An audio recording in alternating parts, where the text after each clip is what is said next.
Salve, salve, nação rubro-negra, muito bom dia, sejam todos muito bem-vindos ao canal Marquinhos Fla Assunção. Nós estamos chegando na manhã dessa segunda-feira para trazer as últimas informações e as principais notícias do rubro-negro mais querido do Brasil e do mundo, o Clube de Regatas do Flamengo. Inicialmente, eu pediria a você, rubro-negro, que ainda não é inscrito no canal, que você fizesse a sua inscrição, que deixasse o seu like, que compartilhasse os conteúdos nas redes sociais e que, por fim, você ativasse o sininho das notificações para que o YouTube possa notificá-los de tudo que tiver acontecendo de novidade aqui no nosso canal. Dito isso, vamos às notícias do Mengão, porque aqui não tem enrolação. Palmeiras e Flamengo fizeram para 29 mil torcedores presentes no Allianz Parque um jogo protocolar, chato, difícil de se ver, marcado por poucas oportunidades reais de gol de ambos os lados. Os times se respeitaram muito. Os dois, num primeiro momento, preferiram não perder do que efetivamente ganhar a partida.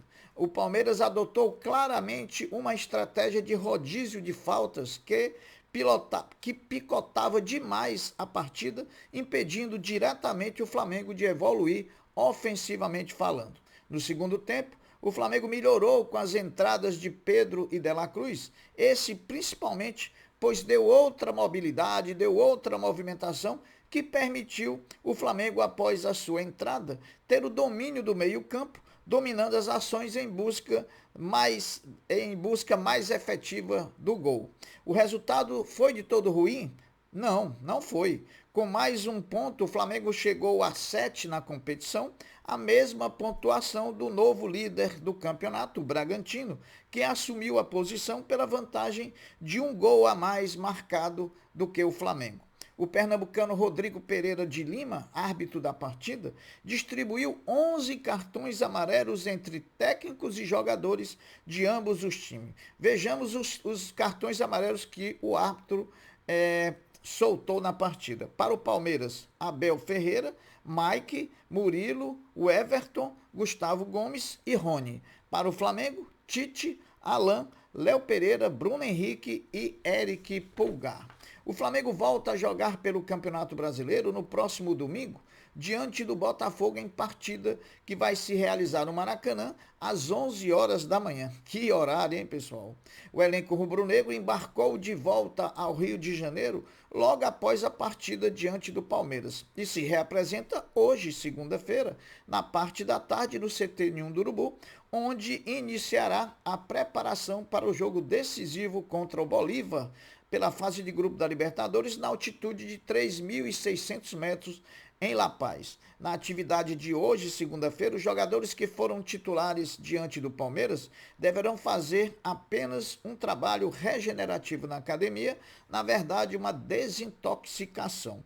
Os demais jogadores trabalharão no campo com Tite e seu staff, com atividades físicas, técnicas e também táticas. Ainda carecendo de confirmação, o time, além desse treinamento de hoje, segunda-feira, o time deve treinar amanhã, terça-feira, antes do embarque para a Bolívia, mais precisamente para a cidade de Santa Cruz de la Sierra, que não tem altitude, e é por isso que o Flamengo vai primeiro para lá, né? E onde o Flamengo vai ficar até 3h30 antes do início da partida, quando aí sim o Flamengo vai se dirigir para La Paz, local em que vai enfrentar o Bolívar pela Libertadores. Bolívar, que depois de ser eliminado no Campeonato Boliviano no meio da semana, apenas treina e descansa para enfrentar o Flamengo na próxima quarta-feira, depois de amanhã, pela Libertadores. O certo, meus amigos, é que o atacante Cebolinha,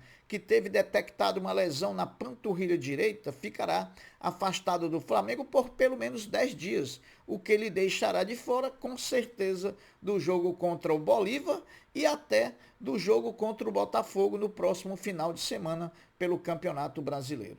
Na entrevista coletiva após a partida contra o Palmeiras, o treinador Tite confirmou que deixou de fora, no início da partida no time titular, os jogadores Pedro e De La Cruz por orientação do departamento médico do clube. Então, tá aí explicado.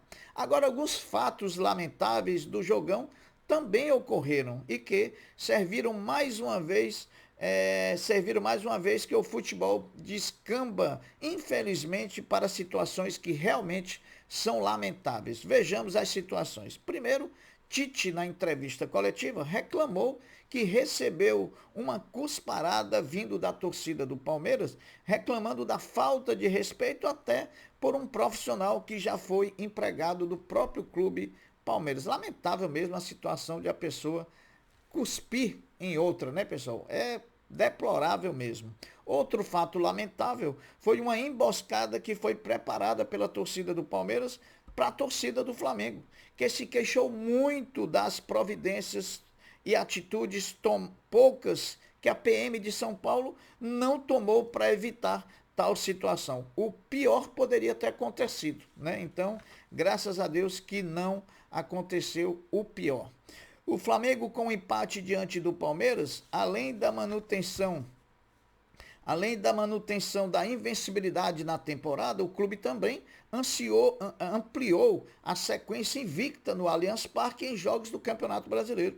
Nos últimos 7 compromissos no estádio palmeirense, o rubro-negro soma 2 vitórias e 5 empates. Faz muito tempo que o Flamengo não perde para o Palmeiras no Allianz Parque. O Flamengo Futebol Feminino voltou a jogar ontem, domingo, pelo Campeonato Brasileiro, foi a Porto Alegre e empatou com o Internacional por 1-1, depois de estar vencendo por 1-0. O empate tirou o Flamengo da zona de rebaixamento, estando agora com 4 pontos em 12º lugar. A próxima partida do Flamengo será no dia 29 de abril, uma segunda-feira, às 15 horas, no estádio Luso-Brasileiro da Portuguesa Carioca, contra o Santos, que é o 13º colocado, está após o Flamengo. Ou seja, um jogo de 6 pontos que vale vaga no Z4 da competição. Olha a importância desse jogo.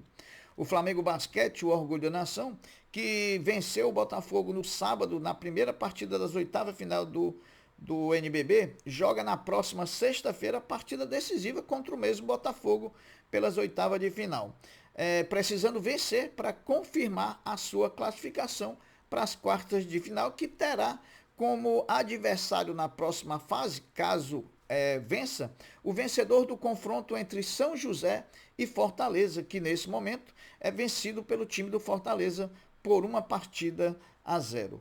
O cria rubro-negro Vinícius Júnior, atuando pelo Real Madrid diante do Barcelona nesse final de semana, ao marcar um gol, celebrou o gol número 100, atuando como jogador de futebol profissional. Parabéns para o grande Vini Júnior.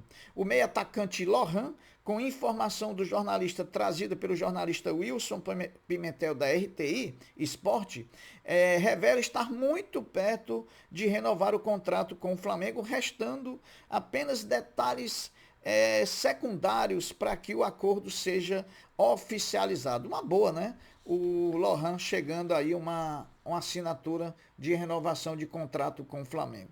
A levantadora Bri King e também a levantadora canadense Bri King e a ponteira americana Rony, ambas titulares do Sesc Flamengo vôlei feminino do Mengão, estão na seleção da Superliga Feminina de Vôlei da temporada 23/24. Parabéns para as duas pela performance, pena que o título elas não conseguiram trazer para o Mengão. Para finalizar, as brasileiras e rubro-negras Rebeca Andrade e Flávia Saraiva, ginastas olímpicas, conquistaram ontem, domingo, medalhas importantes no torneio de Jesolo, na Itália, que contou com algumas das principais ginastas do mundo. Rebeca foi campeã nas barras assimétricas, enquanto Flavinha foi a campeã na trave. No solo, Flavinha também dividiu o ouro com outra brasileira, Júlia Soares. Meus amigos, essas são as notícias de hoje. Eu vou ficando por aqui, deixando um até breve, um até logo, dizendo fiquem todos com Deus, porque eu sempre estou com Ele. Saudações rubro-negras. Fui!